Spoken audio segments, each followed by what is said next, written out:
The Lord will never reject us. He will never abandon us. He will always remain with us. He will always walk with us. As we could see in the first reading, Jeremiah carries out the Lord's commands.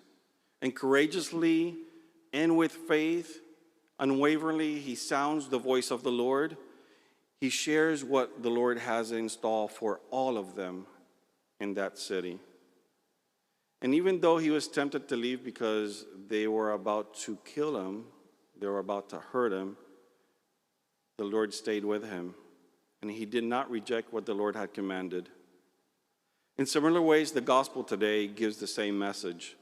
Jesus is in the synagogue with people that have known him for 30 years, at least for 30 years. Through his childhood, they knew his family, they knew the way he was, they knew how he played around with other kids in his youth. They knew how he grew up being the son of a carpenter and how Joseph probably taught Jesus how to do woodwork and whatnot, the way that Mary treated Jesus and the way that Jesus treated his parents.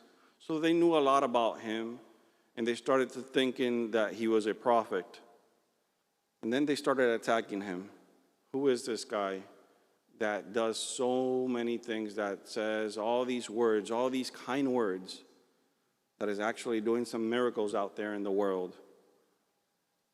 But Jesus does not stop. He continues teaching. And even the word says that he didn't make many mighty miracles because of the lack of faith, but he did still do some. So he continued on his mission regardless of what was going on or the rejection that he was feeling. And when we reject, we are sinning against God. When we reject his word, his body, his blood, when we reject the person that's in need, when we reject the person that is looking for something in their lives, and we reject that person, or we in that moment commit that sin of omission because we don't act upon the needs of others, it's a sin against God. We let the world distract us in these matters. I don't know how much TV do you watch, or how much radio do you see, or how much social media do you go into, but I know the world is trying to distract us in many ways. And we could see this in the Olympics. I mean, what a disgrace, and how they've acted against what God so beautifully created. And not only that, the greatest miracle of all happening on the altar in the Last Supper. They're distracting us. They're trying to take our eyes away from the Lord. And then we become like the people that were there in that synagogue, thinking on who is this, when we already know who he is. He is the prophet of all prophets. He's the person, he is the God of miracles. And the people out there try to distract our minds. Oh, we're going to go after you.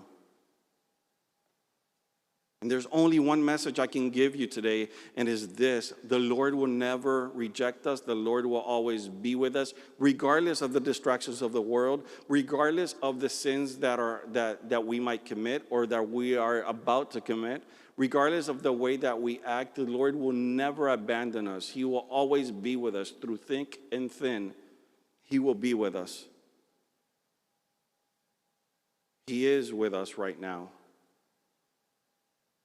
Through everything that's going on in the world, he is with us. So he's calling us to think about this. He's calling us to stop the rejection and help others stop this rejection that we're getting against it. He's calling us to repentance. He's calling us to confession. He's calling us to his grace, to receive him truly through the scriptures, to receive him truly in the body and blood of Christ, to be with him, to walk with him, to be part of him.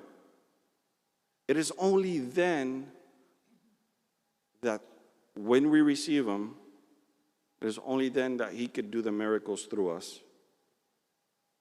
So keep your eyes fixed on the Lord.